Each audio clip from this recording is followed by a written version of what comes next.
What's going on, everyone? Gilman with Wellthy Stocks, back with our daily Apple update video where we take a look at how Apple stock traded today, some key support and resistance levels that we are looking at moving into the future, and based on that, what we think Apple stock could do. So real quick, if you enjoy videos like this, hit that like button down below, subscribe to my channel if you are new, and comment down below what your thoughts on Apple are, and I'd love to chat with you guys down there. Real quick note on the Patreon, I know I shared that I made one yesterday. I'm actually going to put that on pause for now. There's something else that I'm working on that I don't think I'll have the time to really focus well on both.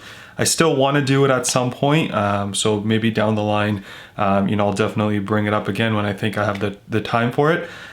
So if you guys, I know a couple of you guys have signed up, you'll all be getting full refunds, don't worry about it.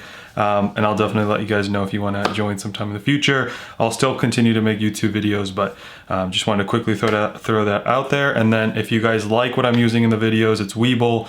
I'll drop that link down in the description below, so check that out. It'll get both of us free shares if you use that link to sign up.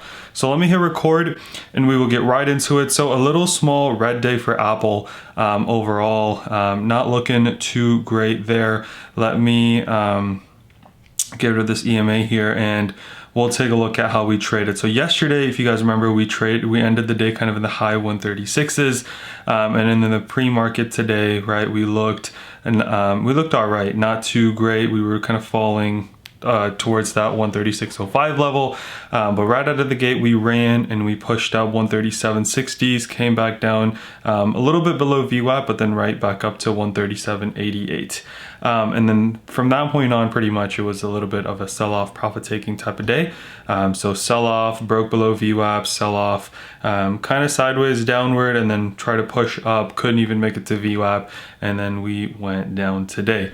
What I do like is that we had this initial push up, which is kind of really different to what we're used to seeing with that sell-off right out of the gate.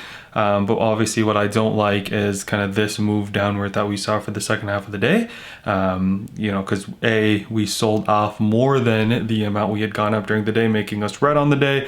And then the difference between the VWAP and the price action at the end of the day was also not fun to watch. So let's take a look at our levels of support and levels of resistance on the daily chart, and we will see what we can see. Let me zoom in here for us real quick. And here we go. So again, we did make a higher low and a higher high than yesterday, which is definitely a good sign, but we are still a little bit red on the day. So something that I have noticed is that we are finding really good support here in the 136s. So if that continues, hoping that after a little bit of consolidation, we can start to really start to push up here, because it's not doing too much. It's kind of lagging. So let's take a look at future levels of support and resistance, and then I'll share kind of how I would play Apple, how I am playing Apple actually. So let's do that. So let me actually bring up the EMAs that we look at here. Looking at something else earlier today. Okay, there we go. Let me put the EMAs up. So as we see here, we are right above that 8 EMA. So our first level of support would be this 136.05 level with that 8 EMA and the 136.18. So that's our first level if we go down. Again, we are below that right now, right? We are at 136.01. So it really depends on how we open tomorrow, whether that's going to be a support or a resistance for us. In the past 4 days, we've closed above that level. So I think that level will be really interesting to see. And then right below it, we have the 21 EMA at 134.80s. Then we've got the 133.40s coming in right below that, and then the 34 EMA and the 132.86. Those are the 3 or 4 levels of support that I'm looking at. Again, 8 EMA 136, low, basically 136, call it. 21 EMA 134.80. Then we've got this 133.40s level, and then we've got the 34 EMA at 132.86. If Apple starts to fall, those are the 4 levels that I'm looking at to see where we can bounce. And then on the upside, right, what we have is if we can knock out, kind of today's high, which was at 137.88. We did take out kind of some of these previous highs, so that was exciting to see, but we really need to make a push towards this 137.88, have the momentum to break it through, and then make a push at that 138.40s level of resistance that we have. If we can get through that, 140 is next, and then 141, and then all-time high 145. But we really need to have a lot of momentum going into this 138, and then make a push towards that 140. So my personal kind of, if I'm guessing what's going to happen next, I think we maybe bounce off this 136, or if not, we go down to the 21 EMA in the high 134s, pretty much 135 level, and we bounce and then we start to push up. I'd still like to see a push towards 138 this week, and then if we can clear that, then 140.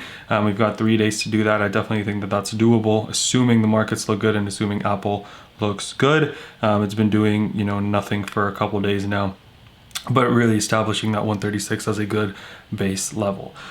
So what plays do I think are good on Apple? And again, this isn't financial advice. This is just what I'm doing. If you have shares, sell a covered call, right? So if we go to options here, if you go to, you know, if you play the weeklies, right? I actually sold a $140 call, and I got, I think, 40 something dollars for it. Let's call it 45. So you sell that every week. You need to have 100 shares to sell one covered call. So basically, if Apple doesn't go to 140, you get to keep that $45. If Apple does go past 140, you are still promising to sell your shares for 140, but then, you know, you'd actually be selling it for 140 plus whatever you got from this. So it'd be like $140.45 a share.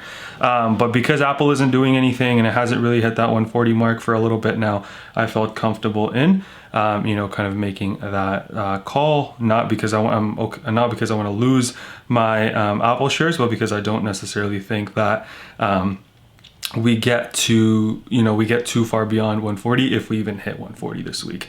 Now, anything could change that if we get some crazy news with Apple, car, whatever. You know, that could definitely change, but that's what I'm doing for the time being. And then another way that I like playing it is what's called a vertical put spread, a credit spread.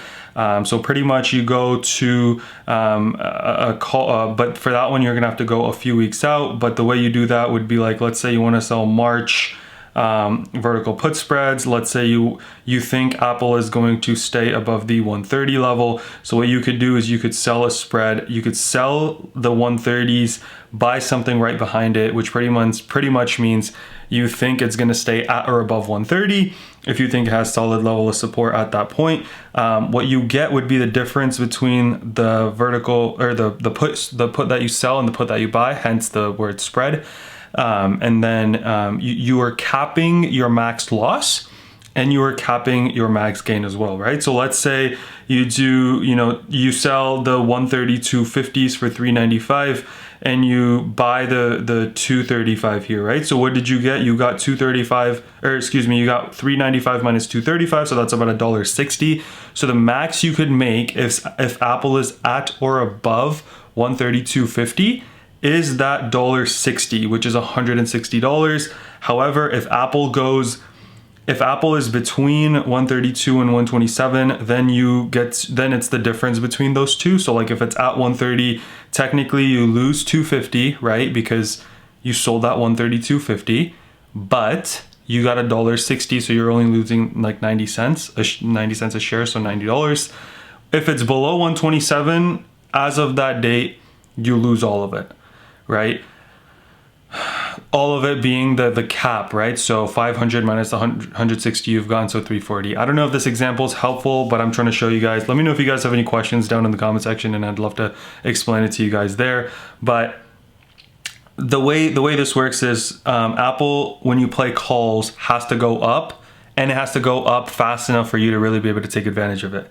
With vertical put spreads, it can go sideways and you're getting the time value out of the option. If it goes slightly up, you get that out of it. So pretty much all you're saying is, instead of buying a call saying it's gonna go up or a put saying it's gonna go down, vertical put spread means I just think it's not gonna go below this level. And if you're right, you could get a decent credit from it. So Apple, again, probably not the best thing to play a vertical put spread on. I think you could get better credit if you go with other stocks that are a bit more volatile, because obviously you're taking on a bigger risk if a stock moves around more, but just something to keep in mind. Hope you guys found that example helpful. Again, if you have any questions, drop it down in the comment section.